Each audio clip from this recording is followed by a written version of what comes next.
Hello, I'm Tim Collins from the Digivac Company, and I'm going to show you an example of upstream vacuum level control using our Model 201 multi-gauge VLC controller. So let me first describe the system that we have here.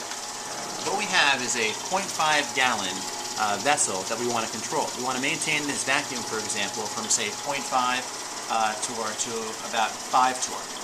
So in order to achieve this, first we'll need vacuum. So we connect this to a vacuum pump. This is actually going down beneath the table to a Welch 1405 3.2 cubic feet per minute vacuum pump. In line, what we have here is a 10 torr capacitance manometer and also a bleed valve.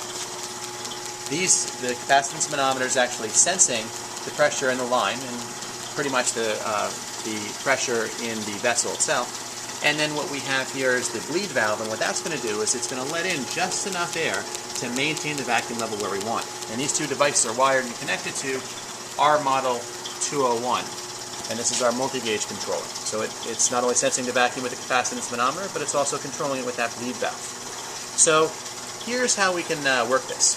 If we look here, this is our application, not required, but a nice way to control it, that allows us to easily see not only the vacuum, but the S, or the set point at which we're controlling vacuum. So what we can do is we can actually change this set point to some other number, maybe to say 0.7.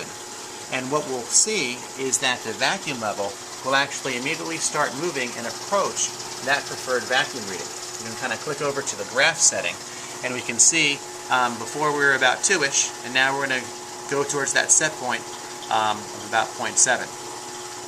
The nice thing about this is that with a very easy click of a mouse or a few buttons that you click, you're able to maintain a vacuum at a particular level. And this is important for a lot of research applications, distillations, and people use this kind of vacuum control a lot for freeze dryers. So if you've got a vacuum control challenge, if you want to maintain vacuum, give us a call. We'd love to help.